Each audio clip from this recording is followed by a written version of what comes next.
அனைவருக்கும் வினோத் பரமவியின் பணிவான வணக்கங்கள். உழைப்பு இல்லாமல் நம்ம உடலை குறைக்கணும் அப்படின்ட்டு ஒரு தம்பி என்ன பண்ணியிருக்காரு அப்படின்னா, ஹாஸ்பிட்டலுக்கு போயிருக்காரு. அதாவது மருத்துவமனைக்கு போயிருக்காரு. உடல் உழைப்போடு நம்ம பயிற்சி பண்ணோம் அப்படின்னாக்கா, கண்டிப்பாக நம்மளுடைய உடல் பருமனை எளிதாக குறைக்கலாம். அதற்கு நம்ம சோம்பேறித்தனம் பட்டுக்கிட்டு, நம்ம சரியான உழைப்பு காட்டாமல் ஏதோ பயிற்சி பண்ணாமல் நம்ம உடலை ஆப்ரேட் பண்ணி எடுக்கிறதோ, ஸோ அதிலிருந்து இருக்கக்கூடிய கொழுப்பை கரைக்கிறதோ, இதெல்லாம் தேவையற்ற ஒரு செயல்பாட நம்ம செய்தோம் அப்படின்னா, கண்டிப்பா நமக்கு பலன் தராது.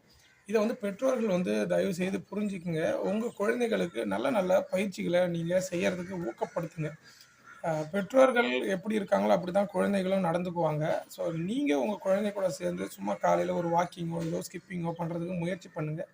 அது இந்த மாரியான அசம்பாவிதத்திலிருந்து தவிர்க்கலாம். வாழ்க யோகம்! யோகம் வெல்லும். அடுத்த பதிவில கண்டிப்பா சந்திக்கிறேன். நன்றி.